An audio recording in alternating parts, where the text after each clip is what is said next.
perhaps one of the most long-standing legends in all of recorded history and arguably the most popular tale of advanced ancient civilizations in modern-day culture. The Lost City of Atlantis is one unexplained mystery that has stood the test of time. Atlantis' popularity is not limited to its philosophical roots, at least in relation to its not-so-recent adaptation as the home of the famous comic book hero, Aquaman. It is so popular, in fact, that it even has its own dedicated field of study within the realm of pseudohistory, Atlantology, accompanied by a research database known as Atlantipedia.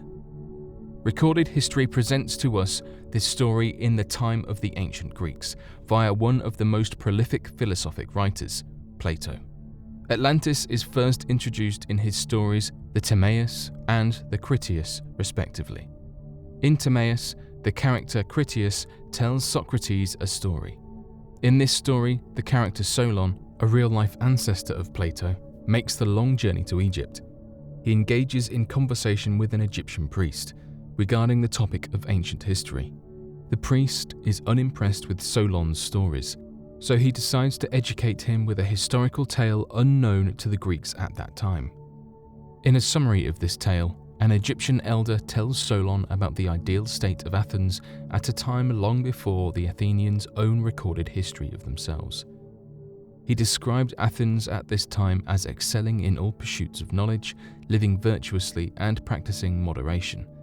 He tells how a powerful nation called Atlantis attempted to overtake surrounding civilizations, including Egypt, but the Athenians were the ones who put a stop to them. Immediately following their defeat, cataclysmic floods and earthquakes swallowed up the continent of Atlantis, covering it with a muddy terrain, making it impossible to navigate the seas where the continent once stood. In the Critias, Plato writes an even more detailed description of Atlantis. Atlantis was founded by Poseidon, who fell in love with a human woman known as Cleito. Together they had 5 sets of twins, whom of which eventually came to develop and rule over the 10 different provinces of Atlantis. It is believed that as time passed, these rulers slowly divided up portions of this fabled land in order to create a legacy between each family. The Atlanteans grew to be an advanced civilization for its time, far ahead of all other civilizations surrounding it.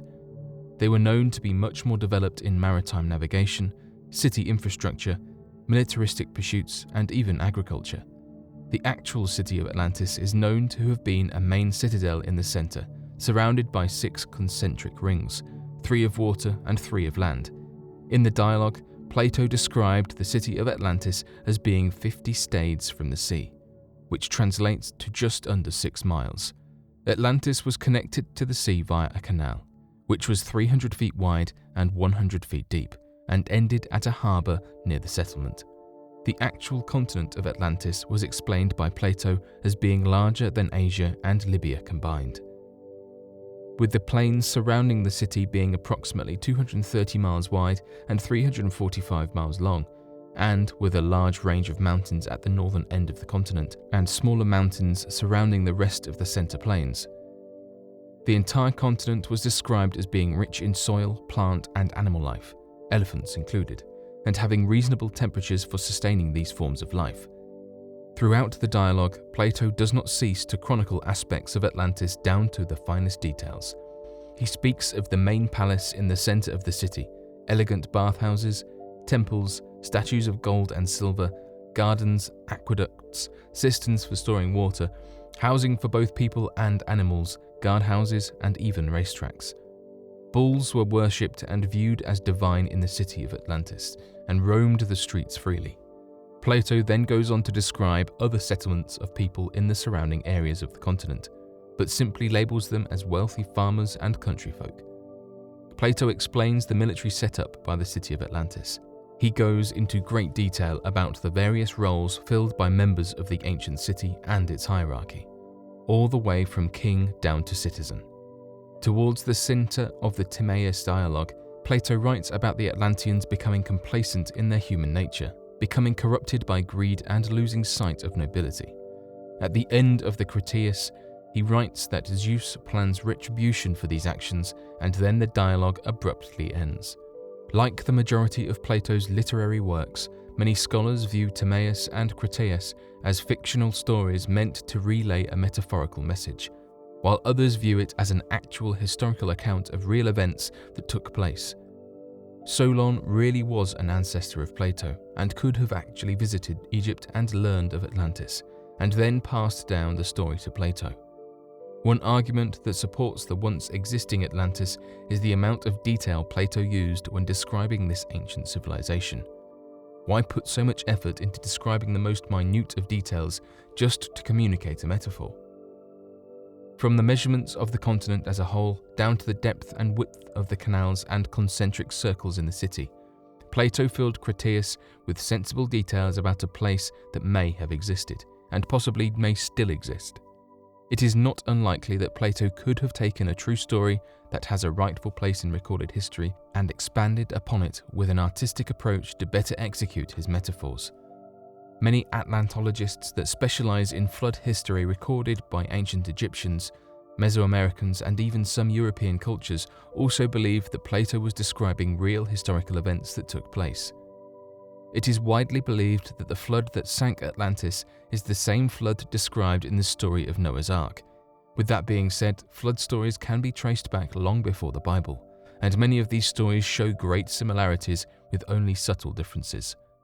So this begs the question, why do so many cultures have similar stories about floods? One theory is that these floods actually took place sometime around the end of the last ice age. This correlates with Plato's description of the destruction of Atlantis, as told by the Egyptian elder 9,000 years before Solon went to Egypt in 600 BC. This is where scientifically proven geological findings come into play. It has been proven that approximately 11,600 years ago, the Earth did undergo massive rises in sea level. For this theory to make sense, Atlantis would have had to existed during the last ice age, and at the end of this era there may have been pole shift which led to multiple natural disasters. Some researchers have speculated that some survivors of this ancient maritime civilization may have reached out to surrounding civilizations like Egypt in Africa and the Incan and Aztec empires in South and Central America, and even as far as Babylonia and Sumer in Mesopotamia and even India. All of these cultures have stories of men appearing after a cataclysmic flood event. Thoth and Osiris in Egypt, Viracocha in Inca, Quetzalcoatl in the Aztec Empire, Vishnu in India, Oannes in Babylonia, and Enki in Sumer. Perhaps these Atlantean survivors traveled to these places, and being so advanced, they were accepted as gods and influenced each culture's history as such. One idea that supports this theory is the discovery of pyramids and pyramid-like structures in each of these areas. Perhaps the survivors spread their knowledge of pyramids and their alignment with the stars in hopes that future civilizations would gather the clues and solve this mystery. Another theory is that Atlantis was actually destroyed at the end of the Bronze Age. The explanation for this mix-up in historic timelines can be found in ancient Egyptian timekeeping. The Egyptians used both solar years as well as lunar years for keeping time. While solar years line up with 365 days a year, lunar years are measured in months. If the Egyptian elder who told Solon the story of Atlantis was speaking in terms of lunar years, meaning 9,000 months instead of years, this could have lined up with the end of the Bronze Age. Another real-world account recorded by the Egyptians that backs up this theory is known as the invasion of the Sea Peoples. During the Bronze Age collapse, an unknown group of people attacked Egypt and other parts of the eastern Mediterranean. They seemingly came out of nowhere from the Mediterranean Sea and invaded Egypt. A famous battle ensued, which is known as the Battle of the Delta. Egypt was, however, able to fend off the unknown attackers. Could it be that these attackers were in fact Atlanteans? At any rate, it could be true that they weren't attacking at all, but Egypt was simply defending by means of offense, and recorded the battle as if they were being invaded. With that being said, and with so much other evidence supporting that Atlantis was in fact a real place, where could it be hiding? The location of where Atlantis was and where its ruins could be is perhaps the most debated topic in Atlantology. Speculations for locations vary all over the world, including but not limited to the Canary and Azore Islands, the North and Irish Seas of the Atlantic, the Spartel Bank, and southern Morocco near Gibraltar, and even in the Cyprus Basin.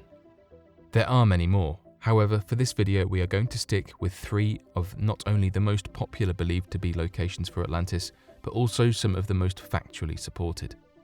The first possible location is what is known today as Doñana National Park in southwestern Andalusia, Spain. The first supporting piece of evidence for this location is in fact its geological location. Plato wrote that Atlantis was in front of or just beyond the Pillars of Heracles, which is known today as the Rock of Gibraltar. This area is also believed by some to be the ancient civilization of Tartessos. This place is mentioned several times in the Bible, but instead labelled Tarshish, and is noted as being a very wealthy civilization, rich in minerals such as gold, copper, tin, silver, and iron. These same minerals were mentioned in Plato's dialogues when describing Atlantis. Many researchers believe that Tartessos and Atlantis could in fact be the same place, but known by different names to different cultures. More supporting evidence for this location lies in the Tartessian ruins in Cancho Roano, due north of Doñana Park. It is widely accepted that after the flooding, some survivors of Tartessos, Atlantis, fled north. Ruins of Cancho Roano have been discovered that somewhat resemble a scaled-down description of Plato's city of Atlantis. At the entrance of this scaled-down Atlantis lies a carving of a warrior facing 3 concentric circles. The second possible location for the lost city of Atlantis is the modern-day island of Santorini, just north of Crete.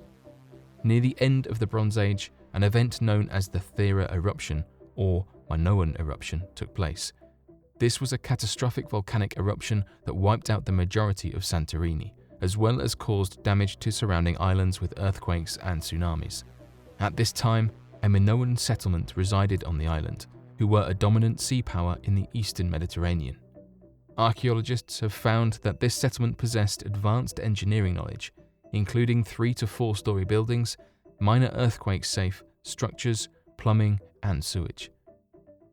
The Minoans were also found to worship bulls, not unlike the Atlanteans. It seems that before the Thera eruption took place, the island may have resembled the ring-like shape as described by Plato. However, this location does erase any connection with the Pillars of Heracles, if that even is the correct location of the pillars.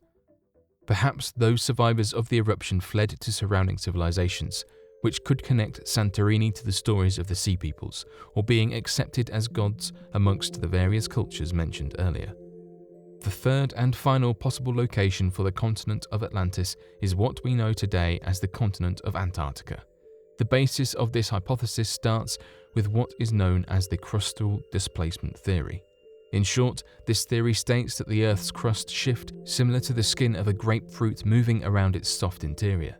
This theory is supplemented with other theories such as continental drift and the previously mentioned pole shift theory. Evidence supporting crustal displacement include excavated remains of woolly mammoths found in North America. Upon discovering these creatures, researchers found that the contents of their stomachs was shown to be food that would be found in warm climates, suggesting that they were frozen faster than they could escape death. Further evidence supporting Antarctica to be the location of what was known as Atlantis can be found on the map made in 1513 by 16th century cartographer Piri Reis. He is believed to have accurately depicted the northern coastline of modern-day Antarctica before it was covered with ice and before it shifted south some 2,000 miles. Other maps that support similar coastlines of Antarctica include the Orontius Phineas map of 1531, Mercator's Atlas of 1569, and the Philip Bausch map of 1739. Each of these map markers was said to study and go off of previous maps, which is a common practice in cartography, including Piri Reis. That means that there had to have been a source map for him to study and replicate. Is it possible that an advanced civilization, advanced in seafaring technology, provided a map to the world? Perhaps as the Earth's crust was displaced, survivors fled to the various civilizations in order to preserve their advanced knowledge, culture, and possibly maps. Palm leaf fossils have been found on Antarctica, indicating that at some point in the Earth's history, the continent did lie further north and was capable of inhabiting flora. Plato did say that Atlantis was larger than Libya and Asia together. which would make sense in regards to how large Antarctica may be without the icy coverage. However, modern-day researchers have pointed out that seafarers in ancient times often measured land masses by their coastal lines rather than actual area size. Applying this to the actual length of Asia and Libya's coastal lines, from the eyes of mapmakers in ancient eras, the land size of the continent of Atlantis may have been closer to the size of Cyprus or Sardinia. It is also widely accepted by researchers that what we know today as Asia and Libya may have been labelled incorrectly by ancient Greek writers. An example of this might be referring to the Kingdom of Lydia in Turkey instead of Asia, or instead of Libya, they were referring to a landmass near the Nile Delta. Recently, aerial images have been captured of several concentrically shaped structures throughout Antarctica. Could it be possible that these structures are ruins of ancient Atlantean empires? Until we learn more, Atlantis will remain an unexplained mystery of the world.